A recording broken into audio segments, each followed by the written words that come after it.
Welcome, everybody. It is Tuesday evening, February 20th. My name is Mike Rudy. I am a CPA and partner at Guyer and Associates CPAs in Northeast Oregon. We have offices in Baker City and LeGrand.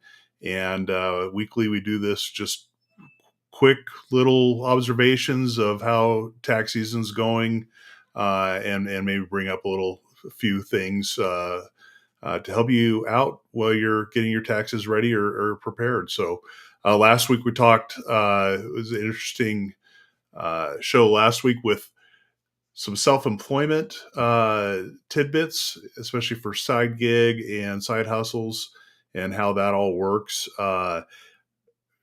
Believe me, had a lot of feedback from that.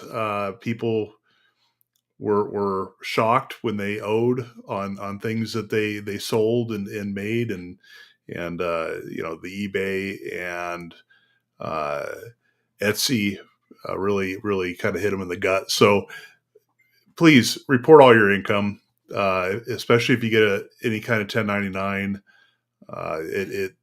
You will get notices if you don't. So this week, usually we start out with just real quick observation of how tax season is going. Um, I think I mentioned last week that it feels like pre-COVID, which is great. Things are coming in sooner than we've seen in the last few years. We have additional staff, and so things are getting turned over very, very quickly, which is a huge change over the last few years. So things are going well, and it's a big relief to us at our office. And I think from the feedback that I'm seeing on different tax prayer forums, it feels different and better. So I'm hoping that's a trend that continues, especially with as short staffed as the industry is. If you have kids or grandkids that are looking for a career to go into, it's never too late to tell them that the accounting profession is going to be, especially in the next 10 years, there's a ton of jobs available. The money is getting uh, way better than it has been because there is such a shortage. So really nothing else to update you on. We have been talking about this legislation that's sitting out there, the Tax Relief for American Families and Workers Act of 2024. This is the one that is going to increase the refundability of the child tax credit by $200 per child. Doesn't increase the actual credit, just the refundability of it. And then the big one for the self-employed folks is the bonus depreciation. So between 22 and 23, the bonus depreciation you could take, which accelerated depreciation on assets you purchase, dropped from 100% to 80%.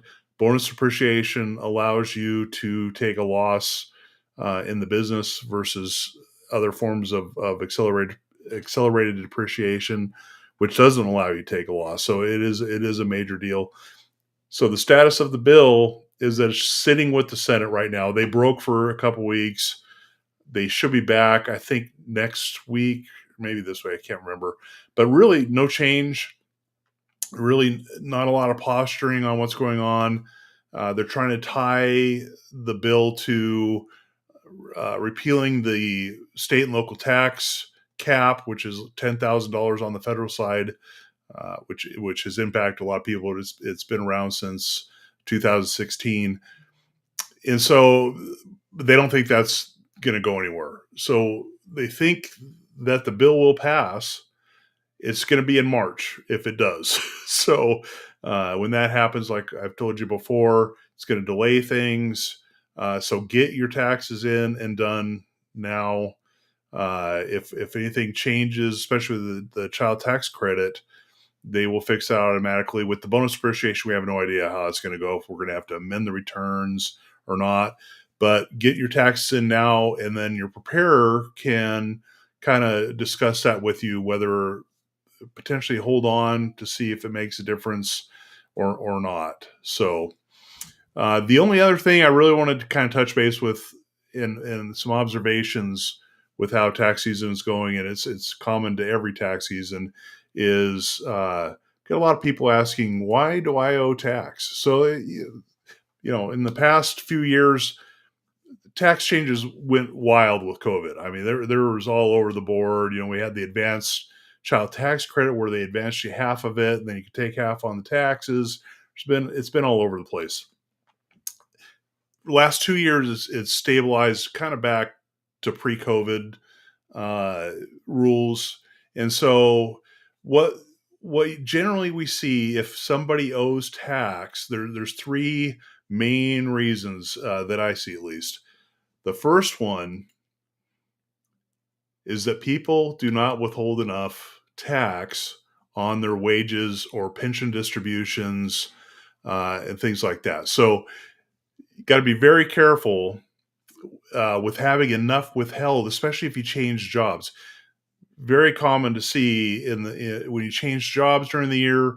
The second employer generally the withholding takes a while to get full and for them to withhold at the proper level. So generally what we see is that you may owe a little bit if you change jobs during the year in a lot of cases. Second thing is with that is that they changed the W-4 forms that you fill out for withholding. In the past, you just said, okay, I'm married, filing jointly with two dependents. So you're married, filing jointly with two, right?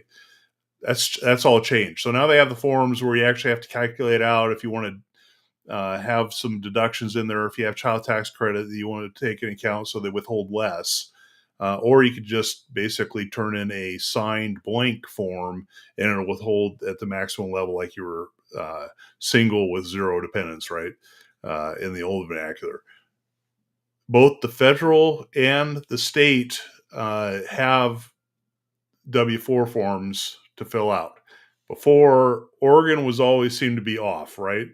So you'd have people getting nice refunds back on the federal side, and then on especially Oregon, they'd end up owing, and it's just it was hard.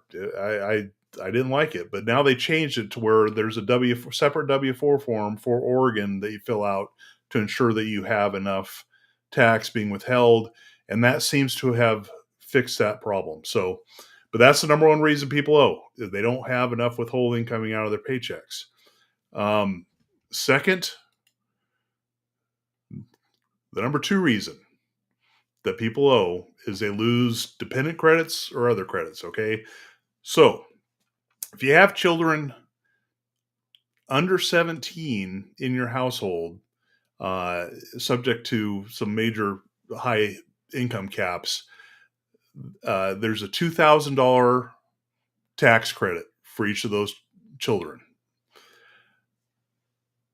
The refundability, which we just talked about with this new legislation, you can take it, you can get refunded up to 1,600 of the 2,000. Okay, so it's going to reduce your tax until it reaches where you have zero tax, and then it'll refund you the excess. Um, so what happens is it happened in our family, right? I have a 17-year-old. Well, instead of $2,000 tax credit, it now goes to 500 as another dependent credit. And so if you have other dependents that are not your children, you can get a $500 tax credit. And the rules for dependents are you have to provide over half of their support during the year, and they usually have to live with you. So there's other things I'm not going to go into here, but in general, they have to live with you for 6 months or more, and you provide over 6 or 50% of their support. So generally what we see, we have people with kids in high school, and all of a sudden, bam, one hit 17, drops that tax credit from $2,000 to $500. So there's $1,500 of tax credit gone just like that, and that causes a lot of people to owe. Or it goes from having another dependent credit where you have a kid in college and all of a sudden they start making money, they have a full-time job or whatever, it pushes them over the income limit where you can't claim them as a dependent anymore. and you lose that $500 tax credit. And I've seen that where it impacts people and they end up owing. So keep that in mind. If you have kids or you have dependents, that you may lose those credits, that's going to impact the bottom line, whether you end up owing or you're going to have less of a refund. Okay. The number 3 reason that people owe is they take premature retirement distributions. So, and I'm not going to go into. There's exclusions. If you take it out to buy a house, your first house, you have some exclusion. You take money out for that. There's medical bills you can take out for that. There's a list of exclusions where you can take a retirement distribution without having a penalty. Now the penalty is 10% of the distribution. So if you take early distributions, the penalty is going to be 10%. Most of the companies that hold these retirement funds are going to try to set your withholding at 10% to cover that penalty. The problem is, it's not just a 10% penalty that you're going to owe tax. You're going to owe regular income tax on that at regular income tax rates. So you have the 10% penalty, and on top of that, you owe whatever your tax rate is on for both federal and state on those distributions. Generally, people do not withhold enough on those early distributions. And so keep that in mind. If you talk to the company and they ask you how much you want withheld, you need to cover the 10% penalty if it's an early distribution without exclusion, plus the regular income tax. Now, if you do have an exclusion of the penalty, you're still going to owe regular income tax on that distribution. So, where we generally see that is if somebody changes a job and they want you out of that retirement plan for the employer. You have options. You don't have to distribute that money. You can roll it over into an IRA. Some places, you can roll it over into the new retirement plan for your new employer. Seen that happen a few times.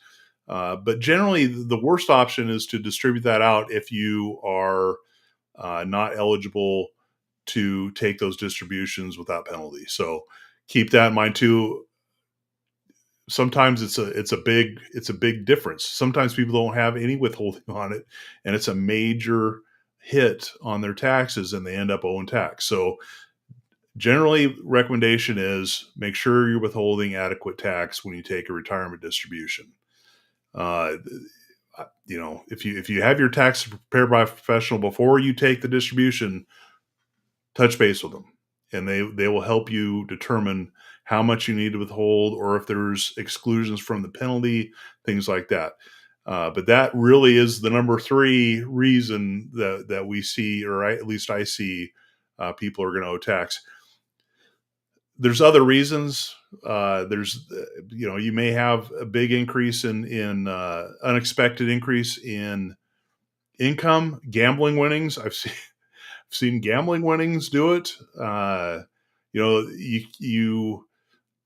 Gambling winnings can be offset by gambling losses. The problem is gambling losses are an itemized deduction. And so if you don't get over the standard deduction with it, it's not going to help you offset the income from gambling. So you hit a big jackpot, make sure they will withhold on it. The casinos will. If you hit a jackpot like that, you can request to have taxes withheld out of there. So the other things we see are if you sell investment property, you sell stocks or other investments, and generally they don't withhold. They don't really discuss it with you when you sell those, that you need to make provisions for paying tax if you turn a profit on those. So that's probably actually as big of a reason people owe tax as any of the other ones, except for the withholding. Withholding is always going to be the number 1. But a lot of people will sell stock that's appreciated, and they have capital gains, and the capital gain rates are usually better than ordinary income tax rates. They're capped at 15%. Or 20% if you're a high income earner. And so a lot of times that will help with the tax ramifications of it, except in Oregon, right?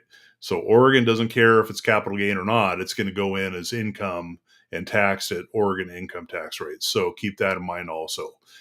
So, there's various reasons. Those are the top of why people owe tax.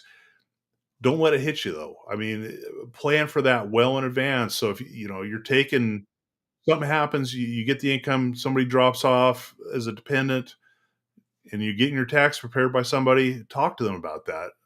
Don't let it blindside you when you go to file your taxes, right? I mean, we're talking, it could be several months after the event happened, and now you're just now learning that you're going to owe tax when you could have been preparing for that for months. So, anyways, please send me in your questions or comments. If I've had some really interesting ones, and I appreciate all of them. Uh, a lot of them are specific, so I don't share specific tax situations on here. If you do have specific tax issues and you don't have a preparer, go see them. Next week, we're going to talk about when you should go see a professional. There's some events that I would totally recommend. You need a tax professional, including self-employment. If you're trying to prepare your own taxes and you have self-employment income, uh, you are probably walking away from money. A professional will help you if they're an experienced preparer, especially CPA or EA that is experienced in accounting and business tax. It'll pay. I guarantee they're going to save you money if you work with them. So, anyways, have a great week. Anything comes up in the meantime, I will post either a short video or just even on the Facebook page. Uh, Man, we're down. It's the 20th of February. Uh, it's going. Got a long way to go to get to the 15th, but it's going well. So thank you, everybody. Have a great week, and I will talk to you soon.